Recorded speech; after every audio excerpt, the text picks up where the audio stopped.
don't forget to like, subscribe, leave a nice comment if the comments are on, ring a bell if I have one. Also, check out my podcast called Soft Under the Sea with me, the Susan Anna Mae O'Hagan, and my Gummy Bear podcast land as well, or my Acast. I will leave them in the links below. Check out my books as well, which I will leave in the links below. And have a great and wonderful day, and I hope y'all enjoy and have fun watching my videos. And check out my Patreon, where sometimes if I can't review the products in this videos, I do it over there. I do a lot of vlogs and a lot of true crime videos. So hope y'all enjoy. And yes, I bought this at the dollar store. And it's very nice. And don't forget to check out my Facebook and my online store.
Here we have my book.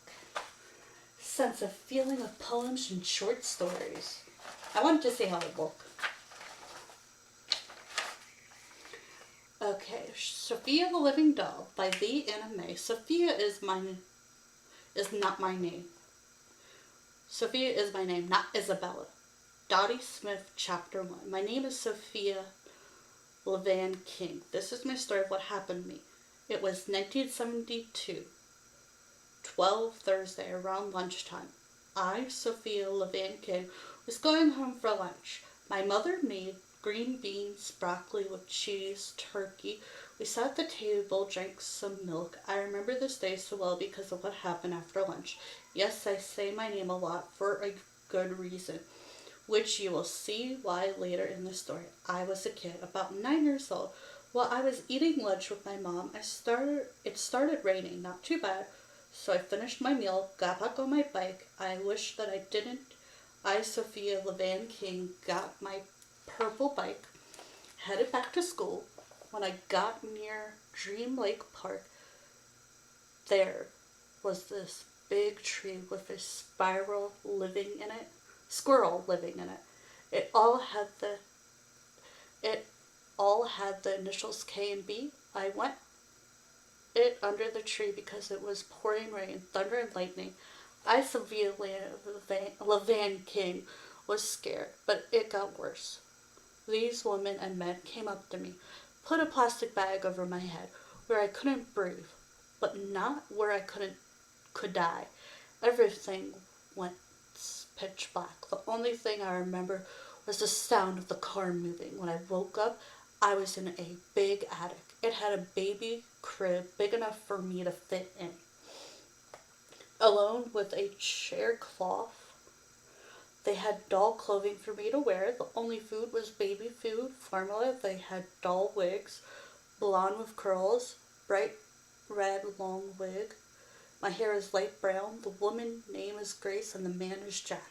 They named me Isabella Dottie Smith. Jack asked Grace to dress me up. She put me in a blonde curly wig with a red dress with white polka dots. Then Jack Smith picked me up and put me in a high chair. Grace started feeding me baby peas. I, Sophia Levan King, did not like this baby food. My name is not okay with me. After they fed me the peas, baby food, Grace put me in the big crib for a nap. I am beginning to wonder if they are crazy, so bit her hand because I didn't want to treat her like a baby. I didn't want to be treated like a baby. When Grace screamed, Jack came in and asked what happened. She told him I bit her hand. He got red in the face. Jack was very mad, so he took me to another room where they had belts, whips, chains. He got a chance and used it on my back 6 times. Next time you bite Grace, it will be even worse than this. I was bleeding all over. Grace came in. She took me to the bathroom. She pulled my dress down, used a cloth to wipe the blood off. She said that biting someone is not okay, that her hand was hurting, but no blood was drawn. Grace then said that Jack can be mean and protective. I must not do that again. After she was done wiping the blood, she pulled the dress back up, then took me back to the baby doll room, as she called it. Now, will you please take a nap like I asked, or do I need to get Jack to do it? I thought about saying, sure, go get him, but I didn't want to be whipped with chains again right now, so I got in the big room and closed my eyes. At first, I was lashing to my listening to my surroundings. Sadly, there was not much. They was far from others. No kids playing sounds. No people talking. You could hear a needle drop. It was okay. I was trying to think of ways to get out of here without being caught by Jack and Grace. It seems like this was going to be harder than I thought. Plus, they had a keypad and locks on the door to the baby doll room. So it would be hard for me to leave. I guess they had a feeling that if did something like this, the person might try to leave. But you ask about the windows, there are 2 small ones, and they put bars over them. They're too small for anyone to really fit through anyway, but they have this whole house covered with traps. There's even an alarm. Grace noticed that it seemed like I was awake. She brought me a pink baby bottle. It had more than just formula in it. Some type of medication to put you to sleep in it. I knew this because after she forced me to drink it, I slept. I never take naps, but at this point I was dreaming about having Taco Tuesday with my mom. She would make everything from scratch. The sides would be mixed vegetables, muffins for afterwards. She would put this drop cloth on the table so we could eat messy food. It was fun with the whole family. We would laugh. The whole would be covered in food by the time we were done with lunch. Mom was happy she made this for these types of meals. Then we all cleaned up what would before going back to school or work for Dad. Mom would hum her favorite song while cleaning. Did I want this not to be a dream instead of what was really going on? Being kidnapped was not what I thought I was going to happen to me. I wanted to work hard in school to become a vet. Sophia, even helped at the zoo after school. I was so happy to have a zoo in town. It was close enough I could ride my bike after school. Then I would help at the kitchen soup cafe on the weekends. They had meals for those who didn't have food. I woke up after that dream. I was sadly, I realized that it was dream and not what was going on, which was me dressed up like a baby doll in a big crib napping. Grace told me it was time for lunch, that it was baby pears. I just wanted to climb out the window so badly. This whole thing was annoying. I just wanted to be with my mom and family. Grace told me after lunch we are getting ready for dinner, which means I have to get a bath. Fine, a dinner dress, do my hair. She has to do my nails by painting them. She must make me look even younger than I do. Trying to be a living baby doll is a lot of work.